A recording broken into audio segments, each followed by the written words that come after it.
What up, hooligans? Hooligans? It's Jennifer. Today I am continuing on with my room makeover series. This is episode 2. If you haven't watched episode or part 1 yet, make sure you go watch it. I would recommend watching it first before you watch this video so you're caught up on how I got to this point in my room. But in this video, I'm gonna show you guys how I decorated my room and also some pretty cool DIY room decor pieces. In the 3rd episode of this room transformation, I'm gonna show you guys also some more DIY room decor, but it's all dollar store stuff, so stay tuned for that video. And also in the next episode, you will see my final room reveal, how my room is looking at the end of all of this. I just got a text. Oh, I'm so popular. I'm just kidding. That's like the first one I've gotten in like 2 hours, or 3, or 5.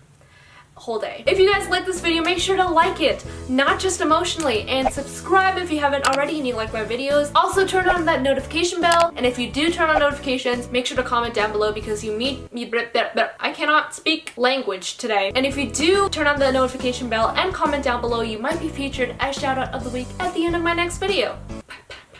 Stop, Jennifer. Let's get started with the video. Hi guys. So today I'm gonna start decorating. I don't really, so let me start again. I've got some studio lights going just because it's actually nighttime right now. It's currently 9:30, but I am on a tight schedule. I don't have much time before I have to leave to go on vacation. I have about 4 days until we have to leave, and I have to fill up this entire room, as you can see. So 4 days is not a lot of time to decorate an entire room, especially that's this big. That includes designing the whole room, finding furniture from the store, building the furniture, buying DIY supplies to make DIY room decor, and making the actual DIY room decor. So as you can imagine, I was a little bit stressed. So the first thing I'm gonna do is cover this table with marble contact paper, and this is super basic. I feel like everyone does this, but it works, and there's a reason why everyone does it, because it's easy and cheap. I actually got this from the dollar store. I actually got 6 rolls of it. I considered spray painting the legs black, but I feel like that might not fit with the theme of the room. I don't know yet. Yeah, so I'm gonna put the contact paper on. Hopefully it'll look good. I know it'll look good by itself, but I don't know if it'll fit with the theme of the room because I am not an interior designer. I don't know what I'm doing. Let's get to work.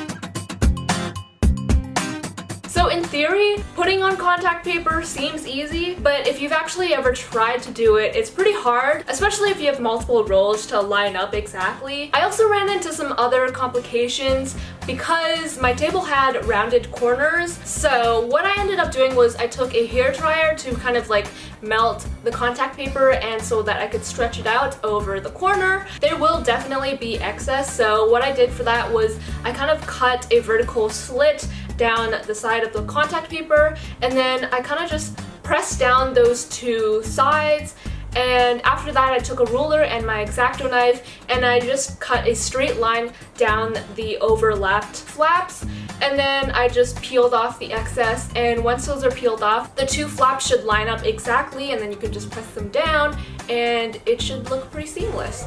And you can do this for all of the corners, and you can do multiple slits if you need to, which is what I ended up doing.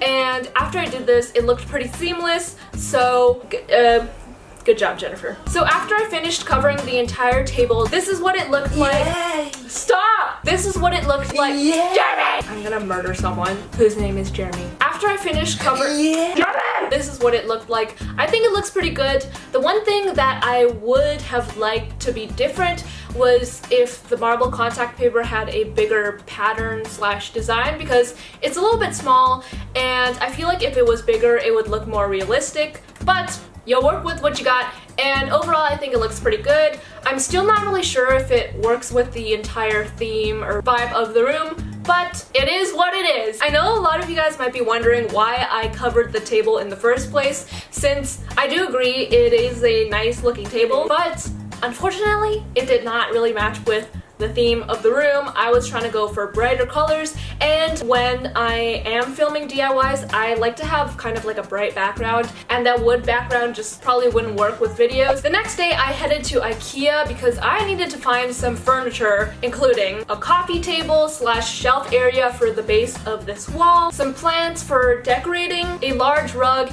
and a chair for the corner of my room for like a loungy area. Hi guys, I am at Ikea now shopping for furniture and like decor kind of stuff. I looked online and I think this chair is like the kind of feel that I'm going for. This like rattan style chair, maybe with like white cushions though, but it's like $200 without the cushions, and the cushion is like also $200. So I don't know, I really like the look of this, but a little bit pricey. Ideally I would like to spend like $200 and under. This could also be cool under the wall. This is also a good chair option, but I don't like the black because it wouldn't fit with my like room theme, but keep an eye out for you. This guy might be good for a coffee table. Okay, so I think I'm gonna get this rug.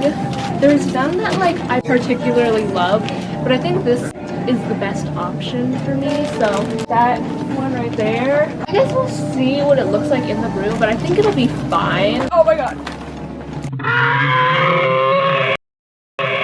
Okay, I'm planning on like doing this plant garden hanging situation on my closet door. So I'm getting a bunch of plants. I'm gonna do 8 plants. I don't know what other kinds to have. I don't know if I want to stick with just like the green. Need a little extra help with your furniture shopping and delivery service. This is not my ideal choice, but we're gonna have to work with it. It's only $15, and I think I can make it work. I don't really know how this is gonna work, but we'll see what happens.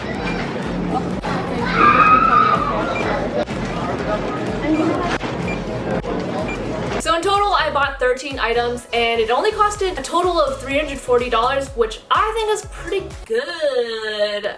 When I got back from Ikea, it was time to start putting in some furniture and decorating. I literally look pregnant here. My burrito baby is really showing, but what can you do when you don't exercise and just lie in bed all day? So I first rolled out the rug. It's actually pretty big, but since the room is so big, it makes the rug kind of look small. But the main purpose of this rug was to absorb sound, since it is such an echoey room. When I do record videos, I need the sound to be not echoey, so that is the purpose of the rug, and it does the job because it is so big and fluffy and soft. Next, I moved in my chair, so I did end up getting a rattan style chair, just not the one that I originally wanted. This one's a bit smaller, but it still looks good and it fits. It was a lot cheaper also. We love a budget queen. Oh, I'll also link down below everything that I got from Ikea if you are interested in checking anything out. Ikea, please sponsor me. I should probably add that I am currently on vacation in China visiting relatives, and this ratchet background setup is not ratchet. I mean, it's not ratchet. It looks so good. Am I right? It was very last minute, spur of the moment. I kind of just stole some. Mother! Next, I got this faux sheepskin rug from Ikea. I think it was like $15, which is pretty good in my opinion. I just put it at the foot of my chair for some added coziness. Also, I added this faux fur pillow to the chair as well. If you remember from my dorm back in New York, this is where it's from. So this is my little loungy area in the room. I plan on filling it up a lot more in the future. It looks a little bit empty right now. I want to add like maybe an ottoman, like a footstool, or a couch. The options are endless, but for now, I really like this space. So I got my brother to build this Ikea TV bench for me because I was busy doing other DIYs, and he was very non-compliant at first, but an Instagram shout out gets you a long way. So I just placed that against the wall, and in hindsight, I probably should have gotten like a bigger coffee table, but this one was only $15 and it does the job. Basically, I just needed this to fill space because this is a giant room and I just needed stuff to be put in. I also just needed some kind of table that would be easily removable because I do plan on using this wall as like a backdrop wall. So whenever I need to put in like a green screen or or something, I can easily just remove the table and put in that green screen. Alright, now finally onto the DIYs. So I wanted to do something really cool with this closet door. It was really plain and I felt like it could be upgraded. So I decided to decorate it with some plants. I got these plants from Ikea, as you saw before. They were really cheap. I think they were like $3 each. Obviously they are fake because I cannot keep plants alive. I can barely keep myself alive. So the way that I decided to put these plants on the closet was to hang these from like the little rungs / planks of wood on the closet. So in order to do that, I had to kind of pierce a hole on the top ring of each plant holder pot. Thankfully these are plastic, so this was really easy. I just took a sharp metal thingy-majig, but you can also use like a nail and just hammer a hole through the plastic plant holder. You want to do that to all of your plant holders, and then grab some wire. I used some copper wire. You can also just use any wire that you can find. You can also try using paper clips. That might work too. And since I don't have wire cutters, I just kind of like bent the wire back and forth until it broke off. Then I took the piece of wire and stuck it through the hole from the outside to the inside, and then I just bent a loop. And then on the other side, I bent a slight curve. Once I had that, I went over to my closet door and I kind of slid the wire in between the slit between the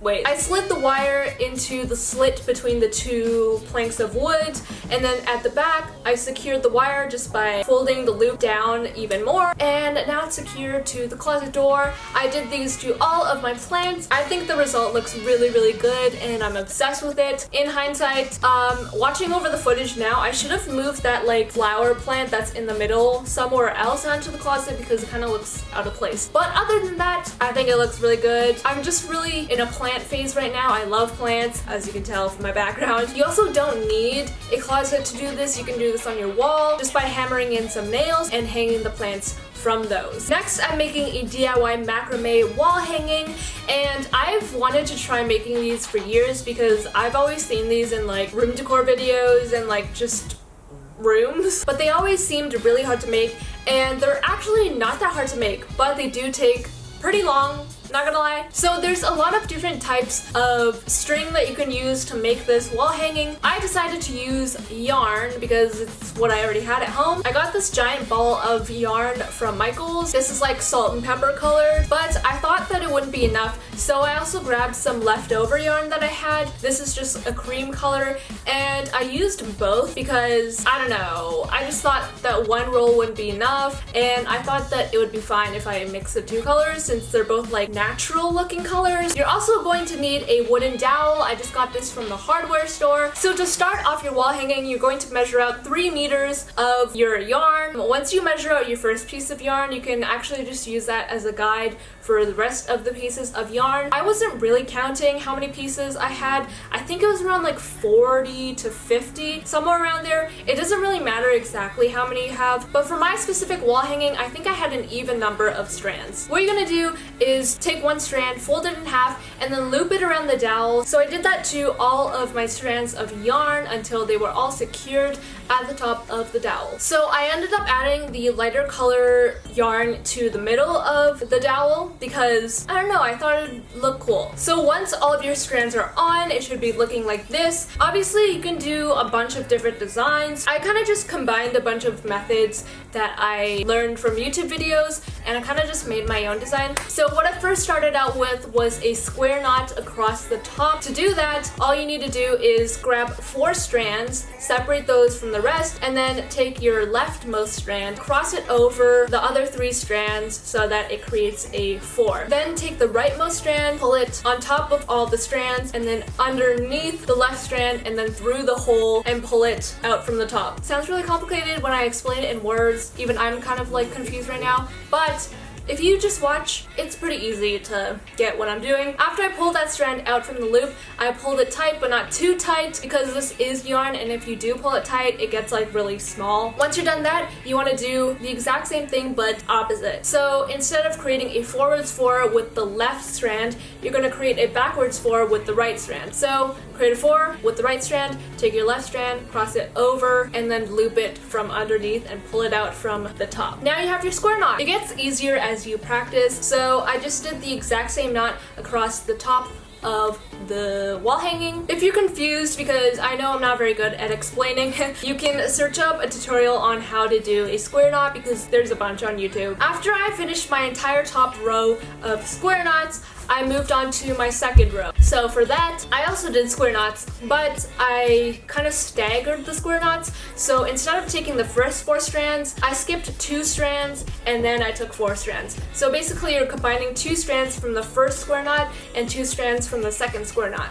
And then you're gonna create square knots across that row as well. Again, don't pull too tight or else it'll create this weird tight pattern. And I was kind of going for like that chunky look since this is yarn. You can also use like macrame cord or any like thick cord that you can find from a hardware store. Those you can pull tight and it gives a different look. Alright, for the third row, I did the exact same thing, but instead of skipping 2, I went back to the beginning. I just took the first 4 strands and did square knots across the entire row. Macrame is just a lot of repetitive stuff. Takes a long time, but it's not hard at all because you get a lot of practice. So put on your favorite show or movie or play some boppy songs. And then I did a couple more rows of square knots. You can play around with distance between each row. That's what I did for my 4th row, I think, and I think it creates kind of like a unique look. Alright, after that, we're going to move on to a different knot. So for this one, shoot, I actually don't know what this kind of knot is called. So I had a brain fart, but we're gonna call it like the straight knot.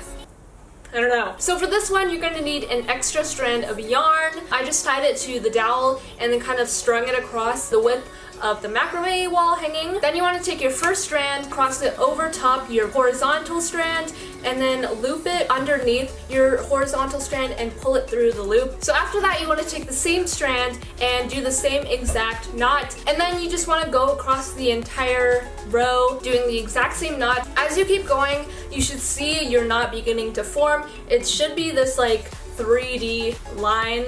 Don't know if that's the right way to describe it, but that's what I'm going with. After I was finished with that entire row, it was looking pretty good. And then I decided to make another row of that, so I kind of just looped that horizontal strand around so that it went under that original horizontal strand. I'm so bad at explaining things. So for the second strand, I didn't want to just stick with the plain old straight strand across the entire thing. I kind of wanted to give it some curves, you know, make it a little bit thick. I'm not funny. I just placed the yarn in the pattern that I wanted it to end up looking like.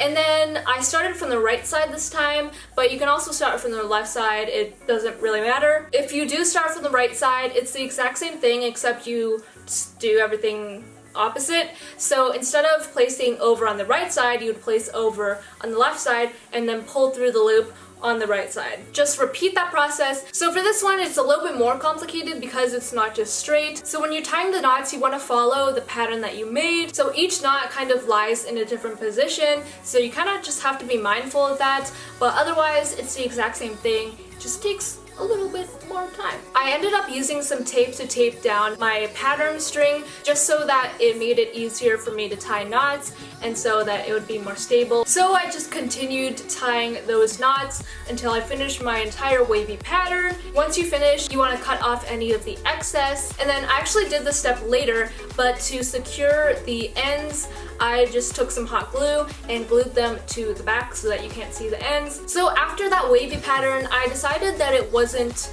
enough, so I added some more stuff to the bottom. I added some square knots to create this kind of upside down triangle. There's not really a method to doing this, you kind of just have to eyeball it. So after I did that triangle, I decided that wasn't enough either, so I added another kind of thing of square knots to create an outline of the triangle, and I did that on both sides of the triangle. And after I did those square knots, I finally decided it was ready. I trimmed off a little bit on the ends, but I didn't trim too much because I like that kind of uneven look. Once that was done, I tied on some extra yarn at the top. This is just so that I can hang it from my wall because you need something to hang it from. Then I just hammered a nail into my wall and then I just hung my macrame wall hanging, my precious baby that I spent like 5 hours making. It was a long time. I think the result is really, really cool. I think the two tones actually looks good. I was very skeptical at first, but I think it turned out well. If you do want to try this, you definitely don't have to do it on such a big scale, but I just wanted a big one because I have a lot of wall space to cover. But yeah, those are the DIYs for this video. I have more DIY room decor coming up in my next video, so stay tuned because I can't show you guys the entire thing because I decorated using these DIYs as well as the dollar store DIYs at the same time. But here are some before and afters that I can show you because before and afters are just so satisfying.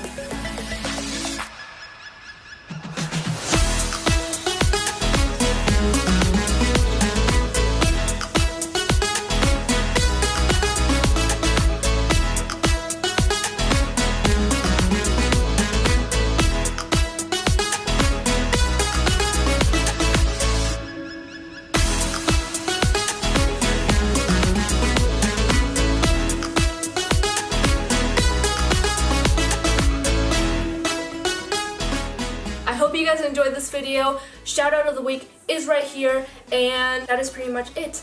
I will see you guys next time. Bye!